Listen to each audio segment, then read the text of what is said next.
नमस्कार दोस्तों, गुज्जू मेहोनी चैनल में आपका स्वागत है। दोस्तों, भगवान श्री राम और उनके परम भक्त हनुमान का रिश्ता सबसे अनोखा और अटूट था। ना सिर्फ हनुमान जी के रोम रोम में भगवान राम का वास था, बल्कि राम जी के लिए भी उनके भक्त हनुमान सबसे प्रिय थे। तभी तो दोस्तों ऐसा कहा जाता है कि दुनिया चले ना श्री राम के बिना और राम जी चले ना हनुमान के बिना। लेकिन दोस्तों, आपने क्या कभी ये सोचा है कि जिस राम नाम के कारण ही भगवान हनुमान की सांसें चलती थी, जिनके बिना वो एक पल भी जीवित नहीं रह सकते, उस प्रभु द्वारा जल समाधि लेने के बाद हनुमान जी पर क्या बीती होगी, और वो भगवान राम द्वारा शरीर त्यागने के बाद फिर कहाँ चले गए। तो अगर आप भी इन प्रश्नों के उत्तर जानना चाहते हैं तो बने रहे हमारे साथ आज की इस वीडियो के अंत तक। दोस्तों, आप में से जो भी लोग नहीं जानते उन्हें बता दूं कि भगवान हनुमान भगवान शिव के ही 11वें रुद्र अवतार थे, जिन्हें माता सीता ने अमर होने का वरदान दिया था। जबकि दूसरी तरफ भगवान राम स्वयं विष्णु के अवतार थे, जिन्होंने रावण का वध करने के बाद कई वर्षों तक अयोध्या पर शासन किया। और दोस्तों, वो वक्त भी आ ही गया जब भगवान राम ने अपना शरीर त्यागने की घोषणा कर दी। ये बात जैसे ही महाबली हनुमान तक पहुंची तो वो अत्यधिक दुखी हो गए, मानो उनके सर पर दुखों का पहाड़ गिर गया।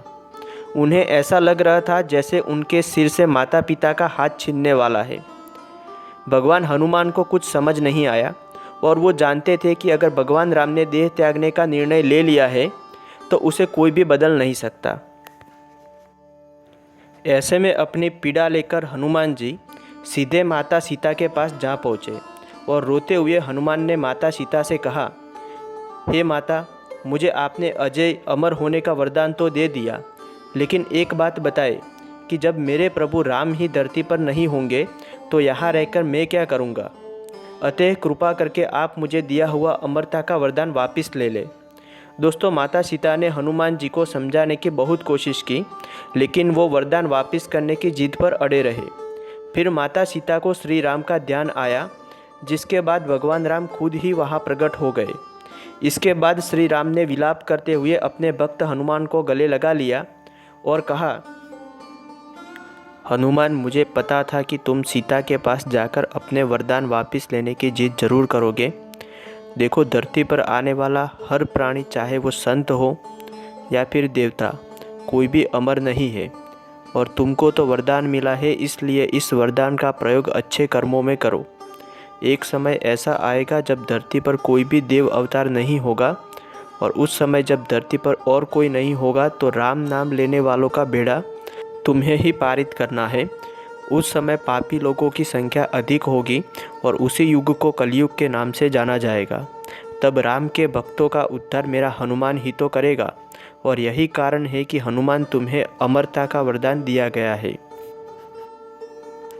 दोस्तों, अपने भगवान द्वारा अमरता के वरदान का महत्व समझने के बाद हनुमान धरती पर रहने को तैयार हो गए, और जब भगवान राम ने अपने परिजनों और भक्तों के बीच सरयू नदी में जल समाधि ली, तब भी भगवान राम ने जाते जाते हनुमान जी को दोबारा समझाया था कि उनके जाने के बाद इस संसार में राम नाम का प्रसार हनुमान को ही करना है। इसके बाद भगवान हनुमान अपने प्रभु की आज्ञा का पालन करते हुए हिमालय की पहाड़ियों में चले गए, और ऐसी मान्यता है कि आज भी पवन पुत्र हनुमान हिमालय की इन पहाड़ियों में विचरण करते हैं। और जब भी कहीं भगवान राम का नाम लिया जाता है, सच्चे मन से उनका ध्यान किया जाता है, उनके परम भक्त हनुमान वहां पहुंच जाते हैं। वही एक मान्यता के अनुसार भगवान हनुमान कैलाश पर्वत की उत्तर दिशा की ओर एक खास स्थान में निवासित करते हैं।